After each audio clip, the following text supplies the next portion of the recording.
عربية من غير نمر وقفت قدام باب القاعة، وفي اللحظة دي العريس كان بيسلم لسه على أهله، فاتخطف جوه العربية دي وطارت. أهل العريس عمالين يصوتوا، واللقطة دي اتصورت ونزلت على الفيسبوك والتيك توك واليوتيوب، كل المنصات التواصل الاجتماعي بتطالب بسرعة إعادة المخطوف. العريس مخطوف ليلة دخلته من العروسة، عشان كده كان لازم نطلع نقول لكم المفاجأة. كنت محتاج أقول لكم أهلا بيكم في حلقة جديدة من اللغز مع يونس محمد.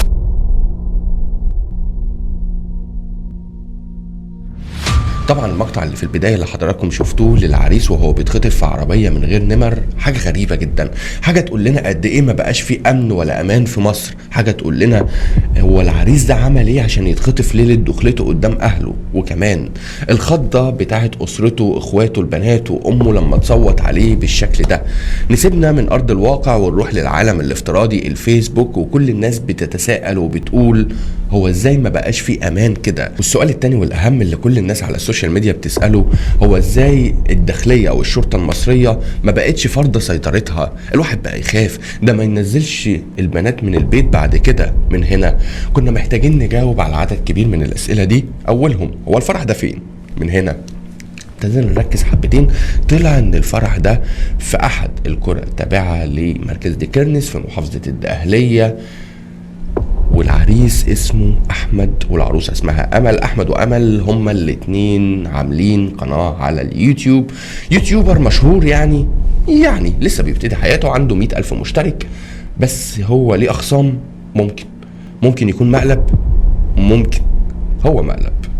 ده اللي حبيت اقوله لحضراتكم عشان كل المواقع الاخباريه والجرايد في مصر بقت مهتمه بحكايه العريس اللي اتخطف، وبتطالب الاجهزه الامنيه بسرعه اعادته لاهله. وده الخبر اللي نزل على احد المواقع الاخباريه. القاهره 24 تواصل مع احد المصادر الامنيه بيقول ما خدناش اي محاضر تغيب، لكن الاجهزه الامنيه بتفحص الفيديو المتداول على السوشيال ميديا، بالاضافه النيابه العامه المصريه بتفحص نفس الفيديو. طب هم بيفحصوه ليه طالما ما حدش بلغ باختفاء العريس ولا اللي هو اتخطف؟ انتوا تعبين نفسكم ليه؟ لا نسيت اقول لكم بقى في حاجه مهمه جدا مش واخدين بالنا منها، اللي هي اشاعه واذاعه الفوضى والذعر بين المواطنين. يعني ايه اللي انا بقوله ده؟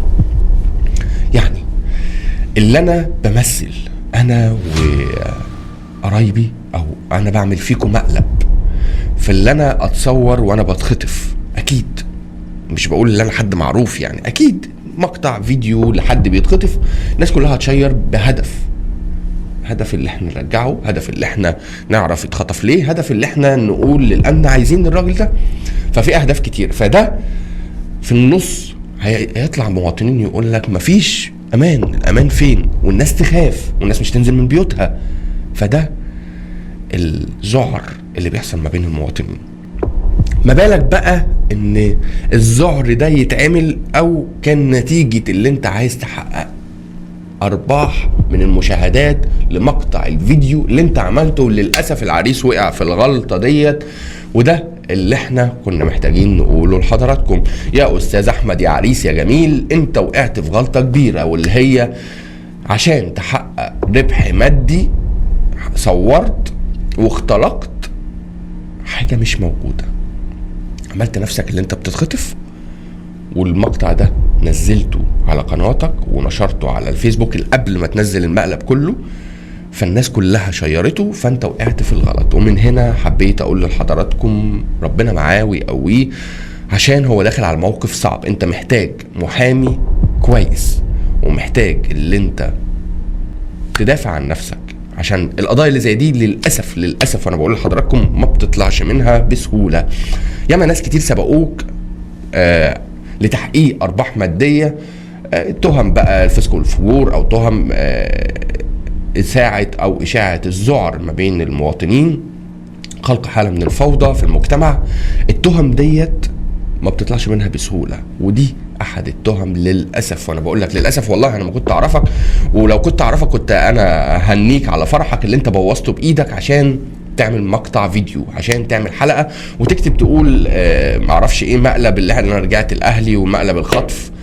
يا جماعه بعد اذنكم جنون تحقيق الفلوس والمشاهدات ما يتقلبش على ارض الواقع بكوارث. ده اللي احنا بنتكلم فيه. في استخدام امن للانترنت، في استخدام امن للفيديوهات اللي انت بتعملها، لكن اللي انتوا بتعملوه ده اسمه خبل وخلل في تفكيركم يا جماعه. الناس ما بقاش عندها قيم ولا عندها حدود للي انا اعمل ايه وانا ما اعملش ايه. يعني اللي احنا شفناه ده هتخليك بعد كده حد هيتخطف انت مش هتتعاطف معاه، هتقول ده مقلب، وهو بيتخطف بجد.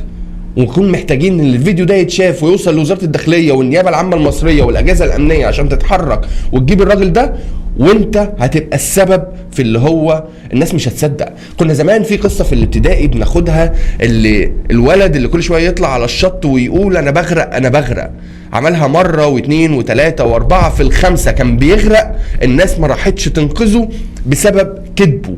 واللي انت بتعمله ده الناس مش هتتعاطف مع حد في المقاطع اللي زي دي، سواء خطف، سرقة، اي حاجة، اي كارثة تحصل لهم، بسبب اللي هيبقى عندنا اقتناع وتفكير ويقين اللي ده مقلب.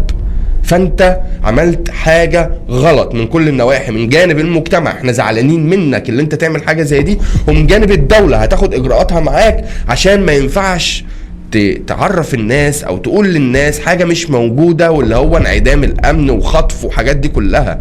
يا جماعة دي كلها بتضر بمجتمعنا. كنا محتاجين نطلع نوضح لكم الحقيقة ونقول لكم حقيقة خطف عريس في مصر اللي دخلته. ارجوكم شيروا وعرفوا الناس الحقيقة، كفاية اذية لبلدنا. السلام عليكم.